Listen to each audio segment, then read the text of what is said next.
Hello, students. Good morning, all of you. Today, myself, Nilima Lokhande Kolapkar, is going to introduce you about the subject chemistry.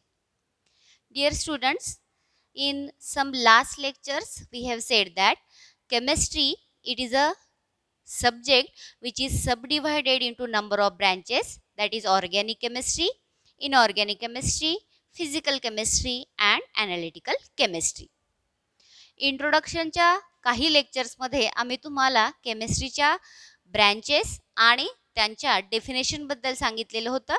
त्यापैकी आपण organic chemistry ह्या ब्रँचबद्दल अधिक माहिती आजच्या लेक्चरमध्ये घेऊया. ऑर्गॅनिक केमिस्ट्री ही केमिस्ट्रीची एक अतिशय महत्त्वाची ब्रँच आहे असं आपण म्हटलेलं होतं, ज्यात ऑर्गॅनिक कंपाऊंडचा अभ्यास स्पेसिफिकली केला जातो. मग कुठल्या कंपाऊंडला आपण ऑर्गॅनिक कंपाऊंड असं म्हटलेलं होतं, तर मेनली जेव्हा सुरुवातीचं आपलं नॉलेज अतिशय कमी होतं तेव्हा आपण म्हटलेलं होतं की जे कंपाऊंड हे ऑर्गॅनिक मॅटरपासनं म्हणजेच लिव्हिंग थिंग्सपासनं आपण ऑप्टेन करतो, म्हणजेच प्लॅन्ट किंवा ॲनिमल ओरिजिन पासनं आपण ऑप्टेन करू शकतो, त्यांना आपण ऑर्गॅनिक कंपाऊंड म्हटलेलं होतं. आणि जे कंपाऊंड हे नॉन लिव्हिंग मॅटरपासनं ऑप्टेन करता येतील त्यांना आपण इनऑर्गॅनिक कंपाऊंड्स असं म्हटलेलं होतं. मग ऑर्गॅनिक केमिस्ट्रीची डेफिनेशन आपण सांगितलेली होती, all those compounds which are obtained from the living things they are known as the organic compound and mainly the organic chemistry it is going to deal with the study of organic compounds. But later on we came to know that there are the large number of organic compounds which may be obtained from the inorganic matter, or we may say that those compounds they can be prepared in the laboratory also. So whatever the previous definition for the organic chemistry it was there, it has to be changed. Nowadays we are saying that mainly as all the organic compounds are containing carbon and the chain of the carbon atom, hence it is known as chemistry of carbon compounds. मग organic केमिस्ट्रीची simple definition सगळ्यांनी लक्षात ठेवा, ती म्हणजे it is a chemistry of carbon compounds. मग हे जे वेगवेगळे ऑर्गॅनिक कंपाऊंड आहेत त्यांच्याबद्दल जेव्हा आपण अधिक माहिती घेणार आहोत तेव्हा पहिला पार्ट असतो तो म्हणजे त्या ऑर्गॅनिक कंपाऊंडचा फॉर्म्युला याचाच अर्थ त्यात प्रेझेंट असणारे जे काय एलिमेंट्स आहेत त्या एलिमेंट्सबद्दल आपण माहिती घेतो. आणि ऑर्गॅनिक कंपाऊंडच्या बाबतीत आपल्याला सगळ्यांना माहिती आहे ते म्हणजे ऑर्गॅनिक कंपाऊंड्स हे वेगवेगळ्या पद्धतीचे कंपाऊंड जरी असले तरी मेनली त्यांचा महत्त्वाचा एलिमेंट जो प्रेझेंट असतो तो असतो carbon. Along with carbon they are having the presence of hydrogen, then they may have the presence of oxygen, then halogens or some sulphur or nitrogen atoms in their structure. मग organic compounds हे mainly कार्बनपासून बनलेले असतात, ज्यात आपण म्हटलेलं आहे की कार्बनच्या जोडीला हायड्रोजन, ऑक्सिजन, हॅलोजन्स किंवा मग ऑक्सिजन, सल्फर यांच्यासारखे नायट्रोजनसारखे बाकीचे एलिमेंटसुद्धा प्रेझेंट असू शकतात. मग ह्या ऑर्गॅनिक कंपाऊंडचं रिप्रेझेंटेशन करताना आपण ते कशा पद्धतीने रिप्रेझेंटेशन करतो, तर महत्त्वाचा पार्ट तो म्हणजे कुठलाही कंपाऊंड जेव्हा आपण त्याचं नाव सांगतो तेव्हा त्याच्यासोबत त्याचा आपण फॉर्म्युला सांगत असतो. आणि ह्या कंपाऊंडचा जो काही फॉर्म्युला असतो it is non as the molecular formula of that compound. When we will say that the two atoms or group of atoms they have been joined to one another, then we are going to indicate it as a bond. त्यामुळे जेव्हा एखादा compound आपण represent करत असतो तेव्हा आपल्याला त्याचे bonds कुठले आहेत ते पण आपल्याला इंडिकेट करावे लागतात. Generally if you have to differentiate between an organic and that of the inorganic compound, we say that the organic compounds they have the presence of which type of the bond in their structure? They have the presence of covalent bond in their structure. So what is this covalent bond?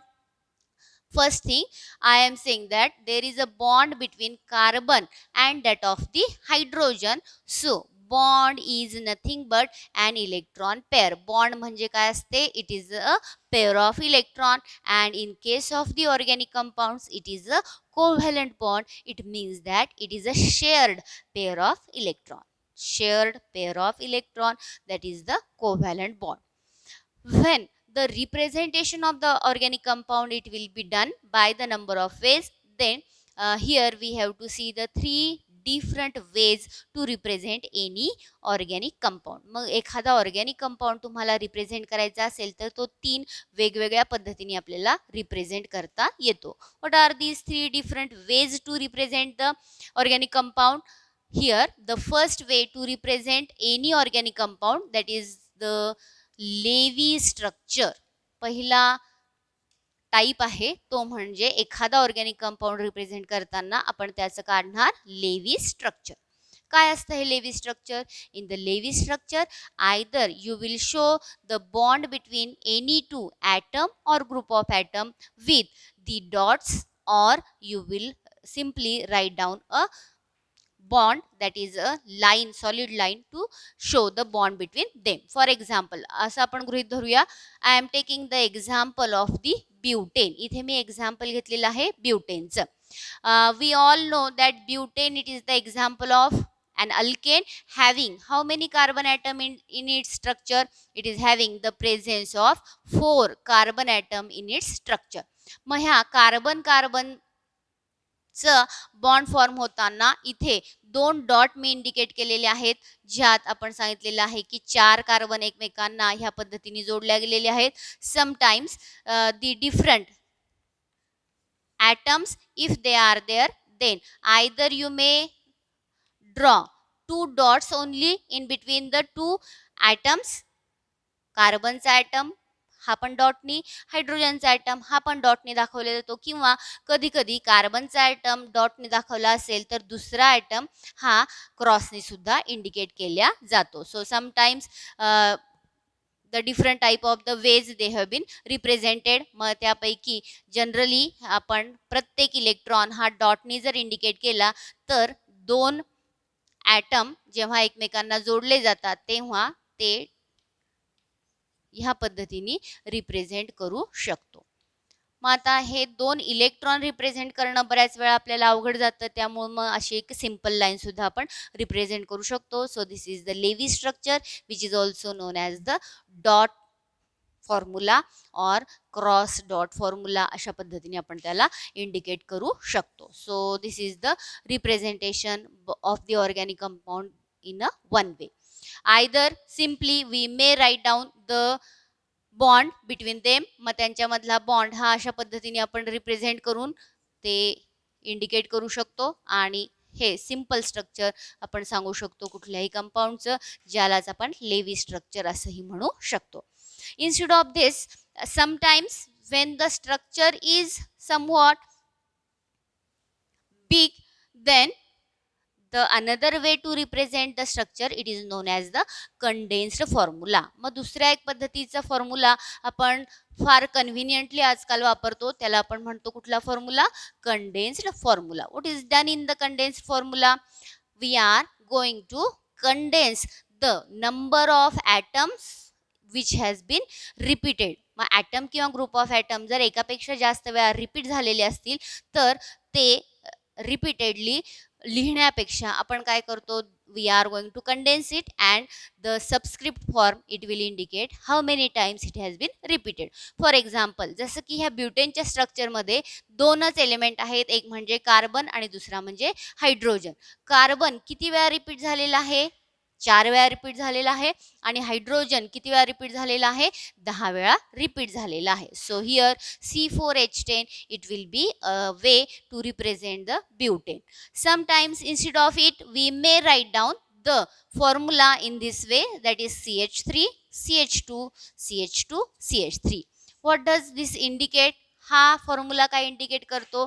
जिथे आपण म्हटलेलं आहे की काही bond आपण दाखवलेले आहेत ते म्हणजे कार्बन कार्बन मधले बॉन्ड आपण दाखवलेले आहेत, आणि कार्बन हायड्रोजन म्हणजेच एकत्र ते पण रिप्रेझेंट केलेले आहेत. Or sometimes it is written in the form CH3 CH2 repeated for 2 times CH3.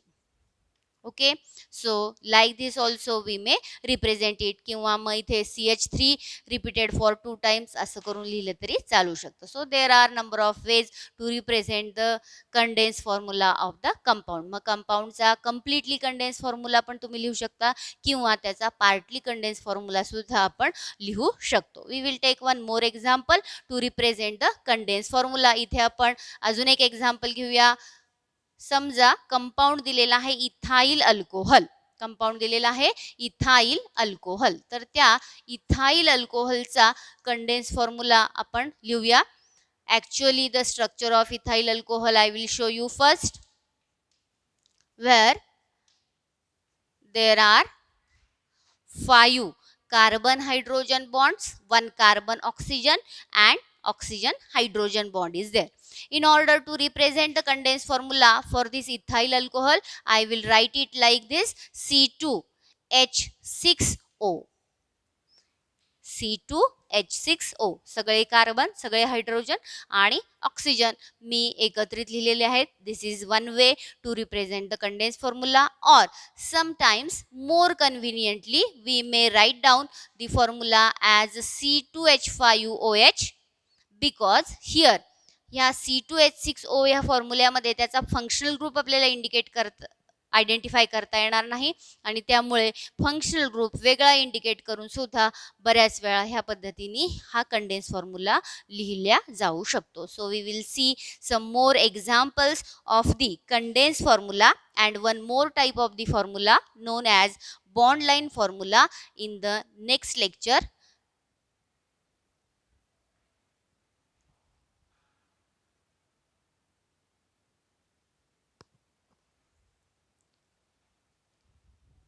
So now we will see one more type of the formula for the representation of the organic compound, which is known as bond line formula. हा जो bond line formula असतो तो काय represent करतो? Bond line formula again it is the advanced version of the condensed formula, where we are not going to represent the carbon as well as hydrogens when we will represent the basic hydrocarbon chain. Hydrocarbon chain मधले carbon आणि hydrogen हे indicate न करता कार्बनची chain zigzag लाईनमध्ये mention केली जाते, आणि त्याच्या व्यतिरिक्त जर एखादा फंक्शनल ग्रुप प्रेझेंट असेल तर तो मात्र सेपरेट रिप्रेझेंट केला जातो. जेव्हा सिंगल बॉन्ड असतो तेव्हा एकच लाईन असते, जेव्हा तो बॉन्ड डबल किंवा ट्रिपल असतो तेव्हा ती लाईन आपण 2 किंवा 3 वेळा ड्रॉ करू शकतो. जसं की इथे बॉन्ड लाईन फॉर्म्युल्याच्या बाबतीमध्ये पहिलं एक्झाम्पल आपण घेऊया ब्युटेनचं. We all are familiar with the formula of the butane. Condense formula तुम्हाला सगळ्यांना माहिती आहे. ब्युटेनमध्ये एकूण 4 कार्बन प्रेझेंट आहेत. हे 4ही कार्बन एका सरळ रेषेत एकमेकांना जोडलेले आहेत, जे मी ह्या पद्धतीने मेन्शन केलेले आहेत: CH3 CH2 CH2 CH3. How the bond line formula for butane it will be written. ब्युटेनचा बॉन्ड लाईन फॉर्म्युला कशा पद्धतीने मेन्शन केला जाईल? तर इथे पहिला कार्बन, त्याला जोडणारा दुसरा कार्बन, त्याला जोडणारा तिसरा कार्बन आणि त्याला जोडणारा चौथा कार्बन, ह्या पद्धतीने मी ब्युटेनचा बॉन्ड लाईन फॉर्म्युला ड्रॉ केलेला आहे. What if I have to draw the formula for the ethyl alcohol? समजा आता मला इथाईल अल्कोहोलचा फॉर्म्युला ड्रॉ करायचा आहे, तर या स्ट्रक्चरमध्ये मला माहिती आहे की कार्बन आणि हायड्रोजनच्या व्यतिरिक्त हायड्रॉक्झिल हा महत्त्वाचा फंक्शनल ग्रुप इथे प्रेझेंट आहे. So in that structure I will write down the bond line formula. 1 for carbon, the second one that is for the another carbon, and it is having presence of which functional group in its structure? That is OH functional group. It is the extra functional group which I have written. मग bond line फॉर्म्युल्यामध्ये आपण carbon आणि हायड्रोजनची basic chain ही indicate करताना zigzag लाईनचा वापर करतो, आणि राहिलेले functional group हे मात्र आपण वेगळे तिथे मेन्शन करत असतो. So we will take some more examples about the condense formula and that of the bond line formula. मग आपण ह्याच पद्धतीने कंडेन्स फॉर्म्युला आणि बॉन्ड लाईन फॉर्म्युल्याची अजून काही एक्झाम्पल्स डिस्कस करूया. Here suppose we have been provided with the example of pentene. So pentene, it is a compound which is considered to be the example of alkene. Pentene हे कशाचं example आहे? अल्किनचं example आहे, ज्यात किती carbon present आहेत? 5 carbon present आहेत. So here first we will write down the condensed formula for pentene. Pentene it is having 5 carbon atom. Pentene मध्ये कार्बनची संख्या असते 5 आणि हायड्रोजनची संख्या असते 10. So 5 carbon and 10 hydrogen atoms they are present with 1 carbon carbon double bond. मग generally जेव्हा हे structure आपण इंडिकेट करतो ते ह्या पद्धतीने आपल्याला मेन्शन करता येईल. CH2 double bond CH CH2 CH2 CH3. This is the structure of pentene, where I have said that 5 carbon atoms they are there and 1 carbon it is having carbon carbon double bond. How to draw the bond line formula for pentene? This is the first carbon, this is second, third, fourth and fifth. But the carbon number 1 and 2 it is having the double bond. So I will draw the bond line formula for pentene like this. मग इथे पेंटीनचा bond line formula मी ह्या पद्धतीने represent केलेला आहे. मग ह्याच पद्धतीने आपण अजून दुसरं एक्झाम्पल घेऊया. Suppose the condensed formula of the compound it is given like this: CH3 CH OH CH2 CH3. How to draw? आता हा जो कंपाऊंड आहे हा आहे ब्यूटेन 2OL. कंपाऊंडचं नाव आहे ब्यूटेन 2OL आणि ह्याचं रिप्रेझेंटेशन जर आपल्याला करायचं असेल बॉन्ड लाईन फॉर्म्युल्यामध्ये तर तुमच्या लक्षात येईल एकूण किती कार्बनची चेन आहे? 4 कार्बनची. So we will start with carbon number 1 2 3 and 4, where the carbon number 2 it is having presence of which functional group on its structure? That is OH functional group in its structure. So this is the bond line formula for butane 2OL. Suppose we have to draw the bond line formula. We have been given the bond line formula and we have to identify the compound. Then how to identify it? आता ह्याच्या ऐवजी समजा तुम्हाला bond line formula दिलाय आणि त्या कंपाऊंडचा condense formula लिहा असं सांगितलेलं असेल तर इथे तुमच्या लक्षात येईल तो कशा पद्धतीने तुम्हाला लिहिता येईल. 1 2 3 and 4. एकूण किती कार्बनची चेन आहे? 4 कार्बनची. So we will draw 4 carbon atoms here. पहिल्यांदा सिंगल बॉन्ड आपण काढून घेऊया आणि तुमच्या लक्षात आलं असेल किती आणि किती नंबरच्या कार्बनमध्ये ट्रिपल बॉन्ड आलेला आहे? 2 आणि 3. सो 2 आणि 3 मध्ये ड्रॉ करा triple bond and remaining they will be the hydrogens. राहिलेले असणार आहेत hydrogen. So for first carbon we will indicate 3 hydrogens. For the second carbon as 4 valency of the carbon is satisfied there is no any hydrogen.